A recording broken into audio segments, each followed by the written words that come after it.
Hi, I'm Armand, and welcome to Govberg Watches. Thanks for tuning in. Today we're looking at the Zenith Heritage Pilot Ton Up Reference 11.2430.4069.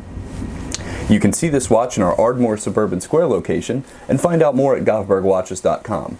Also, download our app, Govberg On Time, for the latest news and orological reviews. On my wrist, 17 centimeters, 6.7 inches, the watch's 45mm case looks and feels purposefully large. Its 14.25mm thickness, as well as its 54mm lug end to lug end measurement, really make the watch wear like a large-sized pilot's watch should. Let's take a look at the strap. Here we have a green, almost olive drab, oily nubuck leather. It's so smooth, really something that you have to feel in person. On the inside of the strap, we have a protective layer of rubber. I love small details like that. Furthering the small details, we have this off-white colored stitching up near the lugs and at the end of the strap that I just really love. Finishing off the strap, we have a titanium tang buckle signed by the Zenith Star insignia. If we move on to the case of the watch, we see a very classic pilot's looking case. Made from titanium, the case has a darker, almost patina look to it. While the case does not have multiple finish, it makes up for it with details. The number plate at the 9 o'clock side, the textured pushers, and the crown. The crown, too, harbors back to original large onion-style pilot crowns. Originally made this big so that pilots could wind and adjust their watches with gloved hands. In this case, the crown is actually 11.8 millimeters in diameter. Aside from the crown, my favorite part of the case is the case back. On the case back, we see a deeply engraved image of a cafe racer, a sunburst display, and the Zenith coat of arms. This watch is inspired by the cafe racer movement of the 1920s in England.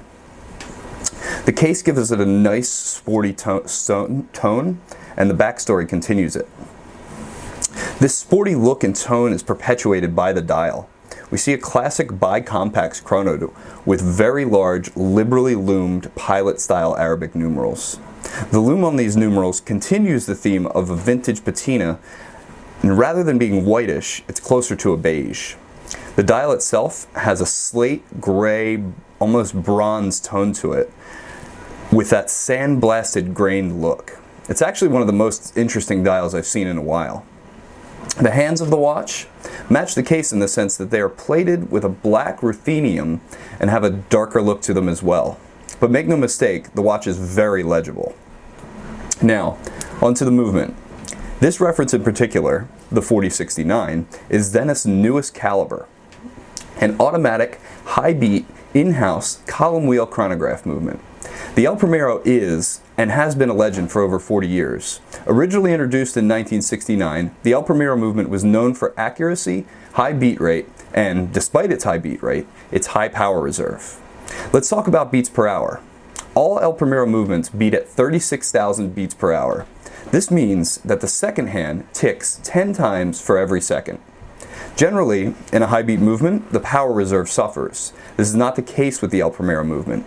Maintaining that 36,000 beat per hour rate, the El Primero still boasts a minimum, and it's important to express minimum, of 50-hour power reserve. Very impressive. Well, this has been Armin showing you the Zenith Heritage Pilot Ton Up. See it live at our Suburban Square location in Ardmore, or give us a ring at 610-664-1715 to chat watches.